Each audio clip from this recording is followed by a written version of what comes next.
Hello. इस part में हम बात करेंगे वेक्टर के डॉट एंड क्रॉस प्रोडक्ट के बारे में। उससे पहले मैंने 2 वीडियो में डिस्कस किया था कि रिजल्टेंट वेक्टर कैसे निकालते हैं, रिजल्टेंट वेक्टर, और फिर मैंने बात किया था वेक्टर के कंपोनेंट ब्रेकिंग के। अब इसमें जो है कि हम बात करेंगे कि वेक्टर को जो है डॉट प्रोडक्ट और क्रॉस प्रोडक्ट में कैसे हम कन्वर्ट करते हैं और उसका क्या मीनिंग है वेक्टर का। तो हम लोगों ने रिजल्टेंट वेक्टर, जैसे कि 2 वेक्टर ऐसा अगर हो, ये हमारा ए है और अगर ये बी वेक्टर है, 2 वेक्टर है हमारे पास, जिसका जो ये ए है और ये बी है, हमारे पास 2 वेक्टर है। और अगर ये दोनों वेक्टर जो है इंक्लाइंड है एट एन एंगल थीटा, तो इस कंडीशन में हमारे पास जो रिजल्टेंट वेक्टर हम लोग निकाले थे वो यही था, under root A square plus B square plus 2ab cos theta. ये हम लोगों ने देखा था, पहले पार्ट वाले लेक्चर में देखा था।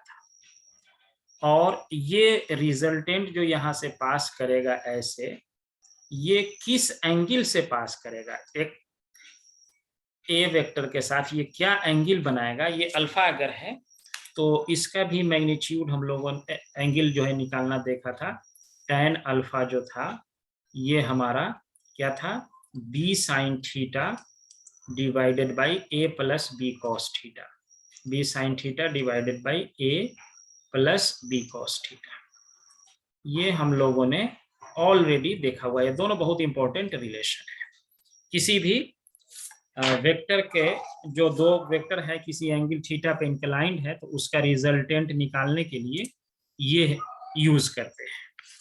अब क्या करेंगे हम, आज हमारा टॉपिक टाइटल ये है कि हमें dot product and cross product निकालना है वेक्टर का।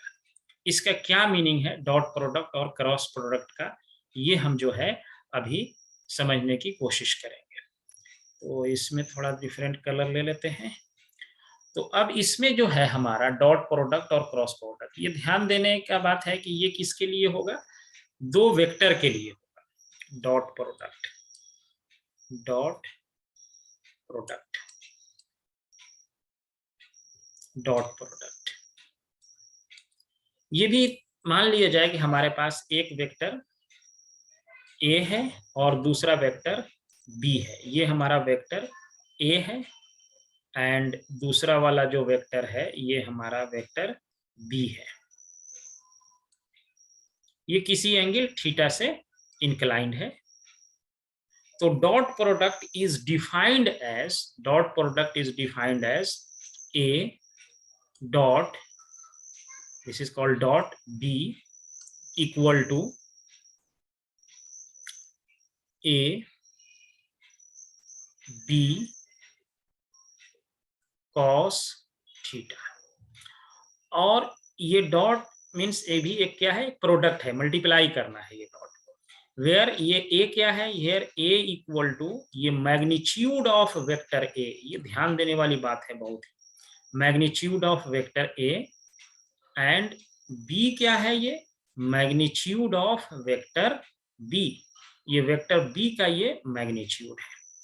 और थीटा क्या है, theta is the angle between A and B. ये 3 पॉइंट इसमें बिल्कुल ही ध्यान रखने वाली बात है। अगर ये 3 पॉइंट समझ गए तो इसके सारे बात आप समझ जाएंगे। यानी कि ये हमारा जो हुआ ए डॉट बी जो हुआ, ये हमारा क्या है, ए बी कॉस थीटा। और इसको हम लोग स्केलर प्रोडक्ट भी कहते हैं। डॉट प्रोडक्ट को स्केलर प्रोडक्ट कहते हैं क्योंकि इसमें कोई डायरेक्शन नहीं होता है, इसीलिए इसको स्केलर प्रोडक्ट भी कहा जाता है। अब क्या है इसमें, ये ए क्या है, वेक्टर ए का मैग्नीट्यूड है, बी क्या है, वेक्टर बी का मैग्नीट्यूड है। इसको समझने के लिए मैग्नीट्यूड का क्या मतलब है, जैसे मान लिया जाए कि अगर हमारे पास जो है वेक्टर ए अगर हमारे पास हो जाए कि इस तरह से दिया रहे, तो हमारे पास जो है कि ये मान लीजिए कि 2 वेक्टर हमारे पास है, एक दिया हुआ है 2i plus 3j plus 4k और बी दिया हुआ है i minus 2j plus 3k। अब इस a का अगर मैग्नीट्यूड निकालना है तो क्या होगा, ये 2 का स्क्वायर प्लस 3 का स्क्वायर प्लस 4 का स्क्वायर का अंडर रूट हो जाएगा। और अगर b का निकालना है तो i का कोफिशिएंट वहां 1 है, तो इसीलिए ये 1 का स्क्वायर प्लस -2 का स्क्वायर प्लस 3 का स्क्वायर हो जाएगा। तो ये दोनों का हमको मैग्नीट्यूड जो है ये निकल जाएगा। अगर हम इसको सॉल्व करें तो ये कितना आएगा, ये हो जाएगा 4 और ये 9 हो गया 13, 13 और 16। 13 को और हम 16 से अगर ऐड करेंगे तो ये √29 आ जाएगा। और इसी तरह से b का मैग्नीट्यूड यहाँ देखेंगे तो ये 1, 1 और 4 13 और 9, सॉरी 1 और 4 हो गया 5 और 9 ये हो गया, तो 9 5 14 14 हो जाएगा ये, यानी कि b का मैग्नीट्यूड निकल गया 14। अब यही वाला मैग्नीट्यूड ये वेक्टर दिया हुआ है, ध्यान रखने वाली बात है, यही वाला मैग्नीट्यूड ये वेक्टर है। और थीटा क्या है, इन दोनों के बीच का एंगल है ये। अब ये मैंने एक सिंपल सा एग्जांपल ये दिया समझने के लिए। अब इसके थोड़ा डिटेल हम देखते हैं और क्या क्या इसमें छिपा हुआ है। तो इसमें जो है, जैसे इसको a.b लिखा हुआ है, यहाँ एक दूसरा कलर ले लेते हैं कि ये है, मान लीजिए ब्लैक कलर ले लिया, ये हमारा था a और b, a और b है, ये हमारा a है और ये है हमारा b है। तो a और b हमारे पास ऐसे आ गया और ये एंगल यही है थीटा। अब मान लिया जाए कि इस b का कंपोनेंट अगर a पे ब्रेक करना है, सपोज करें b का कंपोनेंट अगर a पे ब्रेक करना है तो इसको हम क्या लिखेंगे। एक चीज ध्यान रखना है कि कभी भी जब b का कंपोनेंट हमें इस a पे ब्रेक करना है तो क्या देखना होगा, इसके बीच एंगल कितना है, और कुछ नहीं करना है, सिंपली क्या करना है, इसका कॉस लगा देना है, यानी कि b cos थीटा हो गया ये। This is called, b cos theta is called component of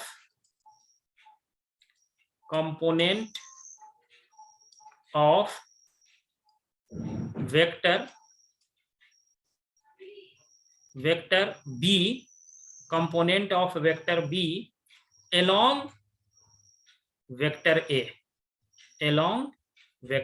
a, इसको ये पढ़ते हैं कंपोनेंट ऑफ b, यानी कि b cos थीटा कहा जाता है।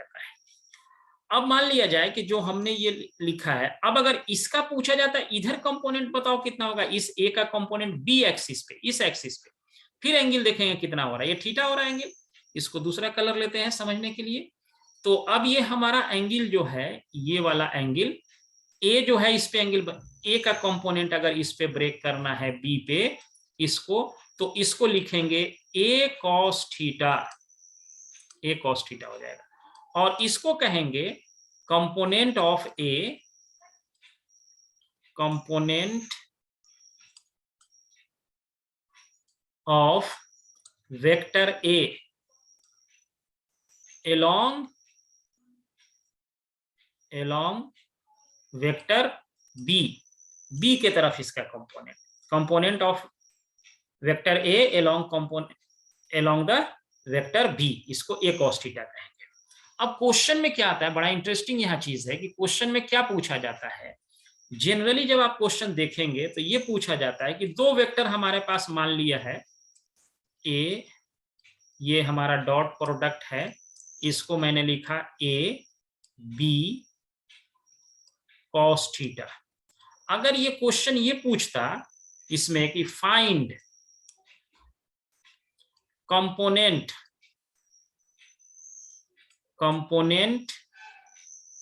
Of vector b along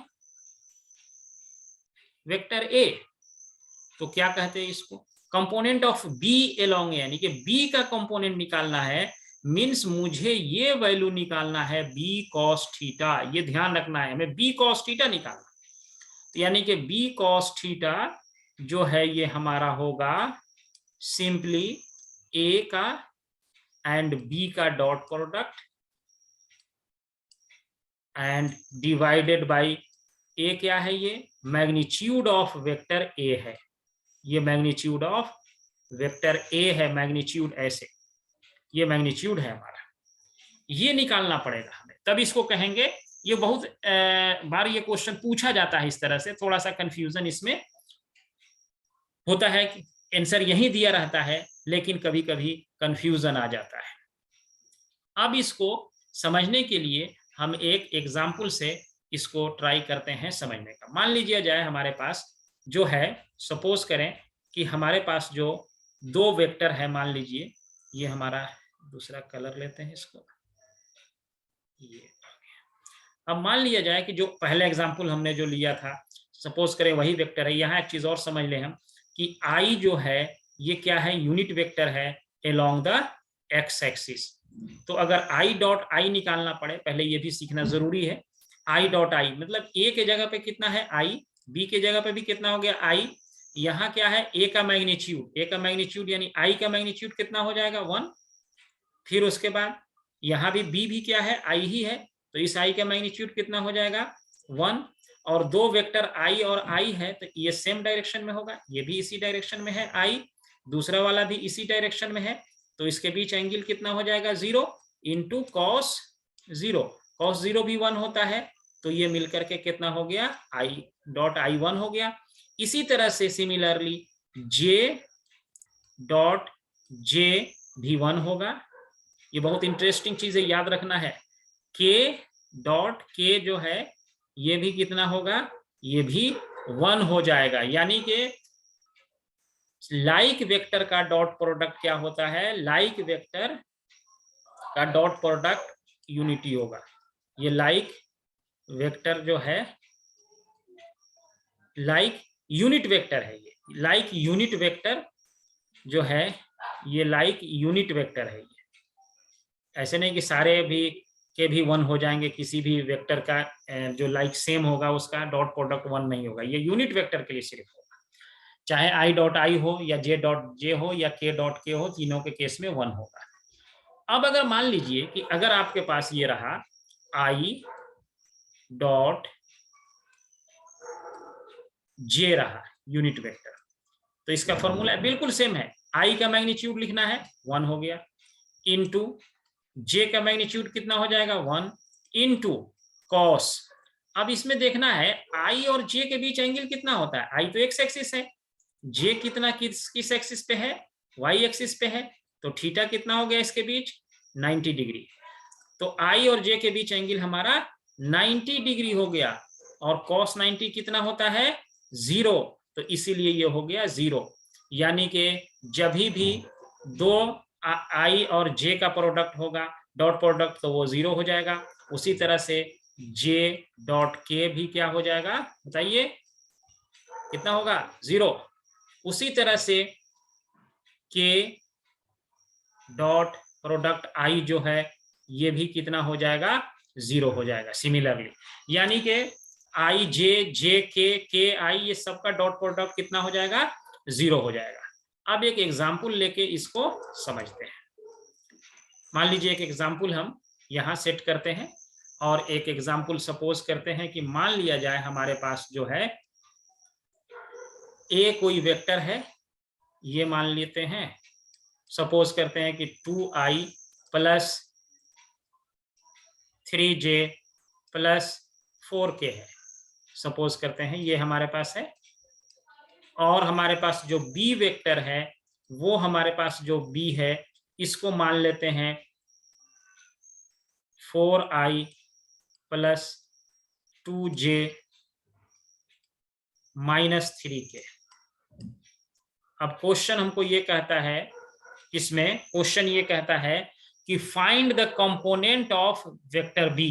question ये है find component of vector, find component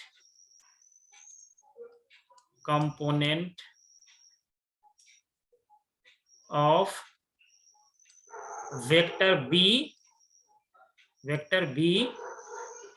along